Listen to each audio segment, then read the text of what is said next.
জানিয়ে দেব আমাদের হাতে থাকা সর্বশেষ আপডেট আন্তর্জাতিক সংবাদ শিরোনাম। এবার গাজায় ইসরায়েলি হামলায় নিহত আরও অর্ধশত। অন্যদিকে ফিলিস্তিনি ইস্যুতে এরদোগান ও সিসির সঙ্গে ফোনালাপ সৌদি যুবরাজের। আরও জানিয়ে দেব গদি হারাবেন নেতানিয়াহু, কে হবেন প্রধানমন্ত্রী। এবার ট্রাম্পের মাথায় কাঁঠাল ভাঙলেন এরদোয়ান। এবং সর্বশেষ জানিয়ে দেব আরও 6 জিম্মির লাশ উদ্ধার, ইসরায়েল জুড়ে তোলপাড়। এতক্ষণ শুনছিলেন সংবাদ শিরোনাম, এবার বিস্তারিত। তার আগে আমাদের ভিডিওটি ভালো লাগলে অবশ্যই একটি লাইক করবেন এবং চ্যানেলটি সাবস্ক্রাইব করবেন। গাজায় ইসরায়েলি হামলায় নিহত আর অর্ধশত। ফিলিস্তিনের অবরুদ্ধ গাজায় উপকূলীয় ইসরায়েলি বর্বর হামলায় আরও 47 জন ফিলিস্তিনি নিহত হয়েছেন। এতে আরও উপত্যকাটিতে নিহতের মোট সংখ্যা 40,738 জনে পৌঁছে গেছে। এছাড়া 2023 সালে অক্টোবরের থেকে চলে টানা এই হামলায় আহত হয়েছে আরও 94,000-এরও বেশি ফিলিস্তিনি। এক প্রতিবেদনে বিষয়টি জানিয়েছে বার্তা সংস্থা আনাদুলু। প্রতিবেদনে উল্লেখ করা হয়, গাজা উপত্যকায় ইসরায়েলের চলমান হামলায় কমপক্ষে আরও 47 ফিলিস্তিনি নিহত হয়েছে। এতে করে গত বছরের অক্টোবর থেকে এ পর্যন্ত মোট মৃতের সংখ্যা বেড়ে 40,738 জনে পৌঁছেছে বলে অবরুদ্ধ এই ভূখণ্ডের স্বাস্থ্য মন্ত্রণালয় জানিয়েছে। মন্ত্রণালয় এক বিবৃতিতে জানিয়েছে, নিরলস এই হামলায় আরও অন্তত 94,154 জন ব্যক্তি আহত হয়েছেন। মন্ত্রণালয় বলেছে, গত 24 ঘন্টায় ইসরায়েলি বাহিনী অব্যাহত আগ্রাসনে 47 জন নিহত এবং আরও 94 জন আহত হয়েছেন। অনেক মানুষ এখনও ধ্বংসস্তূপের নিচে এবং রাস্তায় আটকা পড়ে আছে, কারণ উদ্ধারকারীরা তাদের কাছে পৌঁছতে পারে নাই। ফিলিস্তিনি স্বাস্থ্য কর্তৃপক্ষ মনে করছে, গাজা উপত্যকা জুড়ে ধ্বংস হওয়া বাড়ির ধ্বংসস্তূপের নিচে এখনও 10,000-এরও বেশি লোক নিখোঁজ রয়েছেন। মূলত গাজায় অবিলম্বে যুদ্ধবিরতির দাবি জানিয়ে জাতিসংঘের নিরাপত্তা পরিষদের প্রস্তাব সত্ত্বেও ইসরায়েলে অবরুদ্ধ এই ভূখণ্ডে তারা নৃশংস আক্রমণ অব্যাহত রেখেছে। ফিলিস্তিনি ইস্যুতে এরদোগান ও সিসির সঙ্গে ফোনালাপ সৌদি যুবরাজের। দেখতে দেখতে 11 মাস পা দিয়েছে গাজা যুদ্ধ। একের পর এক নৃশংস সামরিক অভিযানের পরেও থেমে নেই ইসরায়েলি আগ্রাসন। পোলিও টিকাদানের জন্য গাজায় 3 দিনের মানবিক যুদ্ধবিরতির মধ্যে অধিকৃত পশ্চিম তীরে ন্যাক্কারজনক ধ্বংসস্তূপ চালিয়েছে দখলদারি বাহিনীরা। এমন পরিস্থিতিতে ফিলিস্তিনি ইস্যুতে মিশরের president Abdel Fattah al CC এবং তুরস্কের প্রেসিডেন্ট রিসেপ তাইয়েপ এরদোগানের সঙ্গে ফোনালাপ করেছেন সৌদির যুবরাজ মোহাম্মদ বিন সালাম। গতকাল রবিবার তাদের মধ্যে এই ফোনালাপ অনুষ্ঠিত হয়। যুদ্ধ প্রেস এজেন্সির বরাত দিয়ে রবিবার এক প্রতিবেদনে এই তথ্য জানিয়েছিল আল রাবাবিয়াহ। এরদোগানের সঙ্গে ফোনালাপে সালমান বলেন, ইসরায়েলি দখলদারি বাহিনীর চাপ দেওয়া নৃশংস আগ্রাসন মোকাবেলায় ফিলিস্তিনি জনগণের পাশে দাঁড়াবে। আবার আরব ও মুসলিম বিশ্বকে একত্রিত করতে সৌদি আরব কাজ চালিয়ে যাবে। একই সঙ্গে ইসরায়েল আগ্রাসন ও মানবাধিকার লঙ্ঘন বন্ধের জন্য প্রচেষ্টা জোরদার করার প্রয়োজনীয় বিষয়টি নিশ্চিত করেন তিনি। অন্যদিকে মিশরের প্রেসিডেন্ট আল সিসির সঙ্গে ফোনালাপে একই বিষয় তুলে ধরেন সৌদি যুবরাজ। গাজায় ইসরায়েলি হামলায় বিধ্বস্ত এই ভূখণ্ডে নিহতের মোট সংখ্যা প্রায় 41,000 ফিলিস্তিনি। এছাড়া গত 10 মাসে আহত হয়েছে 94,000-এরও বেশি ফিলিস্তিনি। গত 7 অক্টোবর আংশিক হামলা চালিয়ে 1200 ইসরায়েলকে হত্যার পাশাপাশি প্রায় 250 ইসরায়েল ও বিদেশি নাগরিককে গাজায় বন্দী করে নিয়ে আসে ফিলিস্তিনি প্রতিরোধ আন্দোলন হামাস। এরপর থেকে পাল্টা হামলা চালিয়ে যাচ্ছে ইসরায়েল। গদি হারাবেন নেতানিয়াহু, কে হবেন প্রধানমন্ত্রী। ইসরায়েলে এখনো নির্বাচন দিলে গদি হারাবেন দেশটির প্রধানমন্ত্রী বেনিয়ামিন নেতানিয়াহু। সাম্প্রতিক এক জরিপে এমন তথ্য উঠে এসেছে।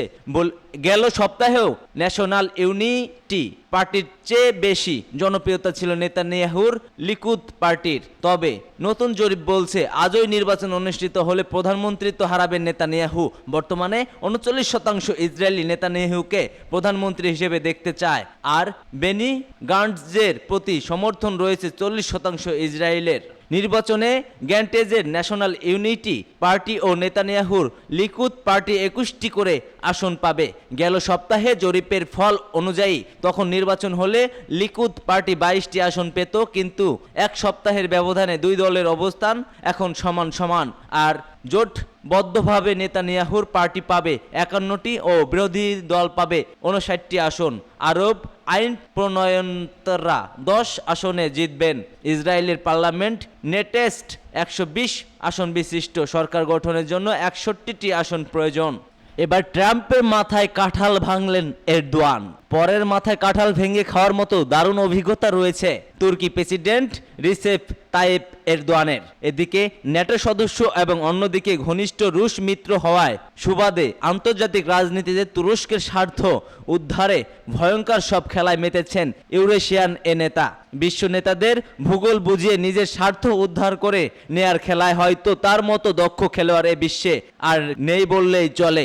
এরদোয়ানের এমন খেলার ফাঁদে পড়েছে সাবেক মার্কিন প্রেসিডেন্ট ডোনাল্ড ট্রাম্পও। জানা যায় ট্রাম্পকে কথার জালে ফেলে সিরিয়ার উত্তরাঞ্চল থেকে মার্কিন সেনা প্রত্যাহারের প্রভাবিত করেছে এরদোয়ান, এমন দাবি করেছে ট্রাম্পের প্রশাসনের সাবেক জাতীয় নিরাপত্তা উপদেষ্টা এইচ.আর. ম্যাকমাস্টার। তার লেখা একটা war with our self my tour of duty in the Trump White House বইতে এমন দাবি করেন তিনি। এসব তথ্য উঠে আসে দ্য মিডল ইস্ট আইয়ের এক প্রতিবেদনে। বইতে ম্যাকস্টার দাবি করেন সিরিয়ার গৃহযুদ্ধ বশাল আল আসাদ নিশ্চিতভাবে জয় হতে যাচ্ছিলেন বলে ট্রাম্পকে বুঝতে সক্ষম হন এরদোয়ান। এ সময় সিরিয়ার উত্তরাঞ্চলে থেকে কুর্দি বিচ্ছিন্নবাদীদের দমনে সেখান থেকে মার্কিন সেনাদের সরিয়ে নিতে ট্রাম্পকে মনস্তিক চাপ প্রয়োগ করেন তুর্কি প্রেসিডেন্ট।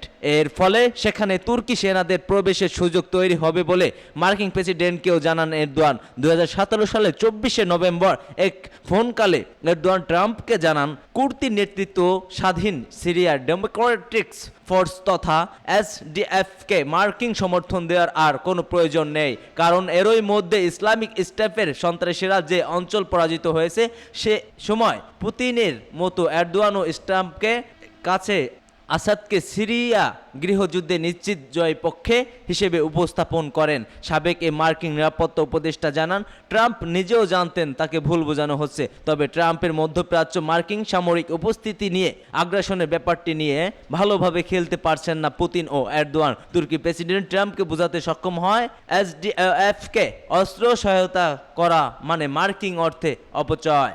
আরও 6 জিম্মির লাশ উদ্ধার করেছে ইসরায়েল। এবার ইসরায়েল জুড়ে তোলপাড়। ইসরায়েলি সৈন্যরা দক্ষিণ গাজার একটি টার্নেল থেকে দৈত্য মার্কিন নাগরিক সহ আরও 6 জিম্মির মৃতদেহ উদ্ধার করেছে। ইসরায়েলি সামরিক বাহিনী এক বিবৃতিতে এ তথ্য নিশ্চিত করেছে। ইসরায়েলি মিডিয়াগুলোর বরাত দিয়ে আল জাজিরা জানিয়েছে মূলত এই জিম্মিদের উদ্ধার এবং হামাসকে নির্মূল করার জন্য ইসরায়েলি বাহিনী ফিলিস্তিনি উপত্যকা জুড়ে দীর্ঘ 11 মাস ধরে মারাত্মক আক্রমণ ও গণহত্যা অব্যাহত রেখেছে। গত 7 অক্টোবর ফিলিস্তিনি স্বাধীনতাগামী গোষ্ঠী হামাসের নেতৃত্বে অবিস্মরণীয় অভিযানে 1100 জনেরও বেশি ইহুদি নিহত হয় এবং ফিলিস্তিনি যোদ্ধারা 2.5 শতাধিক ইসরায়েলকে বন্দী করে নিয়ে যায়। এর ফলে অবরুদ্ধ গাজায় ইসরায়েলি বর্বর আগ্রাসন শুরু করে, যাতে এ পর্যন্ত 40,000-এরও বেশি ফিলিস্তিনি নিহত হয়েছেন, যার মধ্যে বেশিরভাগই নারী ও শিশু। এছাড়াও ইসরায়েলের অবিরাম বোমা বর্ষণের ফলে উপকূলীয় অঞ্চলটি ধ্বংসস্তূপে পরিণত হয়ে গেছে, কারণ ইসরায়েলি সরকারের বিরুদ্ধে বন্দীদের মুক্তি করার জন্য ক্রমাগত যুদ্ধবিরতি চুক্তি ন্যায্যাত করার অভিযোগ রয়েছে। রবিবার ইসরায়েলি সেনাবাহিনী বলেছিলেন মৃতদের দেহ শেষে রাফা এলাকার একটি ভূ টার্নেল থেকে উদ্ধার করা হয়েছে, সেই সঙ্গে তাদেরকে ইসরায়েলি ভূখণ্ডে আনা হয়েছে এবং সেখানেই ওই 6 জনকে আনুষ্ঠানিকভাবে শনাক্ত করা হয়েছে। এদিকে সামাজিক মাধ্যম এক্স হ্যান্ডেলে দেওয়া একটি ভিডিও বিবৃতিতে যুদ্ধবিরতির দাবিতে এবং জিম্মিদের কারণে যাদের হৃদয় ভেঙেছে এমন প্রত্যেক নাগরিককে রাজপথে নামার আহ্বান জানিয়েছে ইসরায়েলি বিরোধী নেতা ইয়ার ল্যাপিদ। তিনি বলেন নেতানিয়াহু এবং তার ডেথ ক্যাবিনেট জিম্মিদের উদ্ধার না করার সিদ্ধান্ত নিয়েছে। আমি দেশের অর্থনীতিকে অচল করে দেবার জন্য দ্রুত শ্রমিক কর্মচারী এবং স্থানীয় কর্তৃপক্ষের প্রতি আহ্বান জানাচ্ছি। সূত্র আল জাজিরা ও টাইমস অফ ইসরায়েল।